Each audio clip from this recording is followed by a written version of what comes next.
그렇다면 우리가 앞으로의 시장을 준비를 해봐야겠죠. 오늘 또 대표님과 또 시장에 관해서 미래적인 이야기를 좀 나눠보겠습니다. 이슈 TMI 열어보고 또 시장 이야기 나눠볼 텐데요. 이슈 TMI 같은 경우에는 앞서서도 저희가 예고를 해드렸는데 오늘 방산 쪽 집중을 해보자라고 대표님께서 이야기를 해주셨습니다.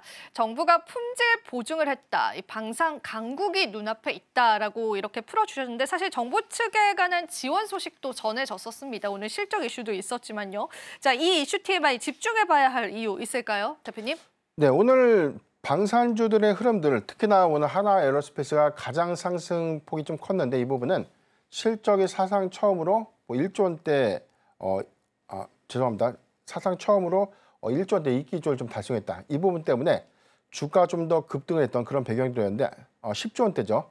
그래서 하나에어로스페이스 추가적인 어떤 성장 여력 관점에서 좀 봤을 때는 오히려 실적 발표 이후에 일부 좀 세런 효과로 좀 작용을 하면서 주가가 과도한 조정을 좀 받았던 케이스와는 좀 다르게 충분히 우상향할 수 있는 어떤 가능성들을 다시 한번 좀 확인할 수 있었고, 이런 기조들은 오히려 2025년도에 수주 성과가 단발성이 아니라 오히려 좀 더 중장기화될 수 있는 그런 부분들. 특히나 우리가 방산주의 리드 타임의 경우에는 뭐 단기에는 한 1년 반, 그래서 뭐 많게는 3년간의 어떤 리드 타임을 좀 구성하고 있는데 해당된 무기가 어떤 무기냐에 따라서에 대한 평균적인 어떤 수치를 좀 감안해 보면 대체적으로 한 2년 미만의 인도 시점으로 실적을 좀 인식하는 그런 흐름들을 좀 감안해 보면 2024년도 수주 성과가 2025년도와 2026년도에 크게 좀 반영될 수 있는, 그래서 실적의 기대 효과는 앞으로 3년간은 좀 더 유효하지 않을까라고 판단되고 있습니다.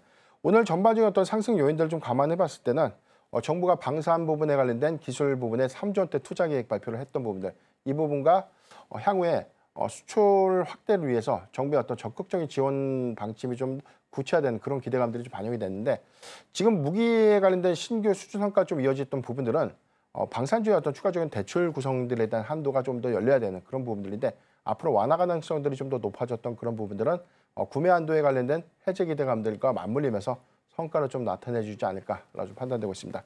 올해 연동되는 방산 빅4의 어떤 수주 연동 성과의 경우에는 2024년도보다 좀 상향됐던 부분들, 개별 이슈들은 있지만 폴란드의 경우는 2차 실행 계약에 의한 추가적인 어떤 수출 기조가 좀 남아 있고요. 동남아시아에 관련된 신규 수출, 그리고 중동 지역의 추가적인 무기 도입 검토, 여기는 미국의 정책 기조와 좀 맞물리면서 군비 증강이라는 이런 수익 기대감을 좀 이어질 수 있기 때문에 저는 방산 빅4의 경우에는 올해도 안정적인 수익 기조 충분히 좀 노려볼 수 있지 않을까 좀 판단해 보겠습니다. 네, 방산주의 랠리는 계속될 것이다라고 보여지는데 제가 여기서 리스크 한 가지만 조금 짚고 가고 싶어요. 사실 방산주도 조선과 마찬가지로 수주를 받았다라고 해서 바로 그게 실적으로 이어지는 건 아니잖아요. 그 텀이 있잖아요. 그렇죠. 그 텀에서 올 수 있는 리스크는 없을까요? 우리가 실적을 보면 이번에 인도가 됐어야 되는데 인도가 미뤄졌다고 해서 이걸 어닝 미스라고 지금 그 전에 판단했어요. 그 제가 실적 발표에 대한 어닝 미스를 조선과 방산주에서는 그렇게 따지면 안 된다고 좀 강조드렸던 이유가 수주의 연동 성과, 수주가 예상됐던 목표량들보다 크게 좀 미달되는 그런 성과라면 리스크 요인으로 우리가 좀 판단하면서 이게 조정의 사유가 좀 되어야 되는데, 인도 시점이라는 것은 사실 뭐 무기를 잘못 만들어서에 대한 부분들보다 상대방의 이런 구매 상대방의 어떤 이 도입 이슈에 관련된 지연 효과들, 그러니까 이 부분은 쌍방이 아니라 일방적인 어떤 이슈가 있을 수도 있다는 것입니다. 근데 이 부분은 계약 해지를 좀 수반하는 것이 아니라면 그 다음 분기에 실적을 좀 인식됐던 그런 부분들을 좀 감안했을 때 우리가 3분기 실적 발표를 보면 뭐 하나에어로스페이스라든가 뭐 현대로템 몇몇 방산 종목들이 프로젝트에 관련된 공급 이연 때문에 어닝 미스가 있었어요. 근데 주가가 한 5에서 7% 정도 좀 빠졌었죠. 근데 그 부분이 지금 다시 우리가 복귀를 해봤을 때 그때가 정확한 좀 매수의 기회가 아니었나, 이렇게 좀 판단을 해보는 것처럼 수주의 성과가 2024년도에 전체 수주 목표량들을 좀 초과 달성했던 것들이 2025년도에 목표량을 과연 좀 채울 수 있는가, 그러니까 이 부분이 좀 관건이기 때문에 종목별에 관련된 이 끼어치는 수주 성과가 굉장히 중요한 좀 단서다라는 점 참고하면 좋을 것 같고요. 리드 타임 관점에서 어떤 무기는 1년 안에 공급이고 어떤 무기는 뭐 3년이 걸릴 수 있는 문제는 늦게 공급을 해서 늦게 실적 잡힌다고 이게 나쁜 것이냐, 이렇게 좀 해석을 해야죠. 그래서 이거는 리드 타임의 반영 시기와는 약간의 좀 괴리가 있겠지만, 그래서 중요한 것은 수주 성과가 얼마만큼 늘어나고 있는가, 이게 가장 중요한 체크 포인트가 좀 됩니다. 그러면은 성장성에 조금 주목을 해봐야 하는 것이 또 방산주에서도 여전히 적용 가능한 이야기인 것 같습니다. 리스크 같이 체크를 해드렸고요. 그러면은 대표님의 마지막 승부주 한번 살펴보겠습니다. 오늘 시장에 또 오늘 방송의 마지막 하이라이트죠. 승부주 어떤 종목 가지고 오셨는지 열어보고요. 또 시장 이야기 계속 나눠보겠습니다. 네. 뭐 그동안 너무나 강했던 하나 에어로스페이스가 너무 강하다 보니까 네. 지금 들어가기에는 사실 주가 상승폭이나 갭이 너무 크다 보니까 네. 조금 좀 부담스럽고요. 몇몇 종목들에 대한 흐름들, 현대로템이라든가 LG넥스원도 마찬가지로 거의 뭐 고가 영역에서 부담스러운 어떤 위치지만 저는 이런 관점에서 하나 시스템을 좀 주목해보고 싶습니다.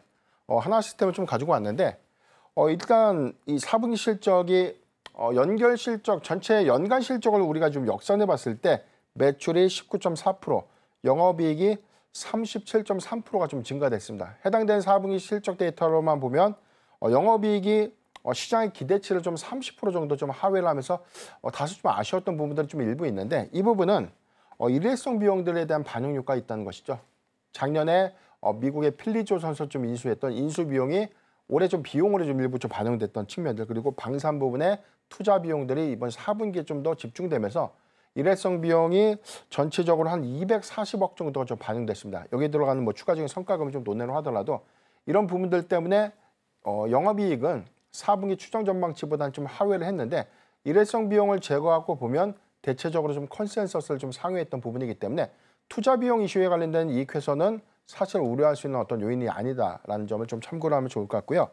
올해 이 성과가 좀 기대되고 있는 부분들 여기서는 뭐 천궁2 그리고 엘셈의 가시화단 어떤 실적 반영 효과인데 제가 한 가지 팁을 좀 드리자면 하나 시스템의 경우에는 LIG넥스원이 천궁이라든가 비궁 그다음에 뭐 해군 같은 유도 미사일을 많이 팔면 팔수록 연동되는 추가적인 어떤 성과는 LIG넥스원의 전체 수주 공급액의 한 20에서 많게는 30% 정도가 하나 시스템의 몫이다라는 점을 좀 기억하면 좋을 것 같고요. 여기는 유도 미사일에 들어가고 있는 유도 미사일 관련된 어떤 이 다기능 레이더에 관련된 공급이 필수이기 때문에 다기능 레이더는 하나 시스템이 독점적인 어떤 공급 체계를 좀 구성하는 그런 관점에서 보면 추가적인 연동 성과는 올해 LIG넥스원에 대한 수주 상향 성과가 좀 맞물리면서 올해도 좀 방산 부분에서 가시성 있는 성과로 좀 이어지지 않을까라고 좀 판단되고 있습니다. 그리고 올해부터 좀 인식될 수 있는 부분은 필리조선소에 대한 단기적 실적은 상반기까지는 좀 다소 실적의 기여 효과들은 좀 미비하겠지만 미국의 MRO 관련된 사업 수주에 관련된 가장 큰 수혜주로 좀 언급될 수 있는 그런 부분들은 하반기 내지는 내년도 MRO 관련된 추가적인 성과가 좀 예상될 수 있고요. 이 부분은 MRO 그리고 방산과 항공 우주로 좀 이어지는 세 가지 풍성한 좀 모멘텀을 좀 더 주목해보자라고 좀 판단되고 있습니다. 네, 하나 시스템을 오늘 또 승부수로 가지고 와 주셨는데 하나 에어로스페이스가 또 너무나 큰 상승을 했기 때문에 같은 그룹주 내에서 또 시장의 힌트들 찾아볼 수가 있었습니다.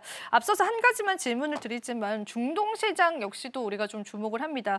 물론 이제 MRO 관련해서 미 해군 관련해서는 그간 이야기가 많이 나왔었고 중동 쪽에 관한 시장 성장률들은 어느 정도인지 한번 짚어볼 수 있을까요? 일단 뭐 이 이스라엘과 하마스와에 대한 이 분쟁 현재 뭐 휴전 상태이기 때문에 이것 때문에 이제 무기가 더 이상 좀 팔리지 않을 거다. 뭐 러시아, 우크라이나의 종전 가능성이 좀 커졌기 때문에 더 이상 방산주에는 이게 좀 악재가 될 수 있다는 전망들이 나오고 있는데 오히려 좀 정책이 좀 달라졌죠. 네. 트럼프 대통령이 취임하고 난 이후에 나토라든가 뭐 그동안 좀 국방에 관련된 메시지를 좀 내는 것을 보면 자국의 안보는 자국이 좀 지켜라. 미국이 언제까지 막대한 비용을 쏟아부을 수는 없다라고 좀 언급을 했었죠. 이 부분은 군비의 확장으로 좀 이어질 수 있다는 점. 특히나 중동 전쟁에서 좀 확인할 수 있었던 부분. 이란과 이스라엘이 미사일에 관련된 유력 시스템으로 좀 충분한 어떤 방어 효과들을 좀 확인했기 때문에 한국상 유도 미사일에 관련된 투입, 그다음에 뭐 지상무기의 어떤 도입 가능성들이 굉장히 좀 높아지면서 실질적으로 작년에 많은 무기 수출 계약을 좀 이뤄냈고 이 부분은 2차 그리고 3차 수주 성과로 좀 이어질 수 있는 긍정적인 기대 요인들이 좀 남아있기 때문에 이런 관점에서 보면 군비의 어떤 증강 효과들은 단기적보다 다소 중장기 관점에 관련된 전략으로 좀 더 수립될 수 있는 그런 기대 요인들을 좀 주목을 좀 해봐야 될 것 같고요. 이런 무기 체계에 대한 도입들은 중동 이외 지역에서 동남아시아 시장으로서에 대한 군비 증강 효과로 좀 이어지는 그런 점들을 좀 우리가 좀 감안해 봤을 때 상승 여력은 좀 더 남아있지 않을까라고 좀 판단하고 있습니다.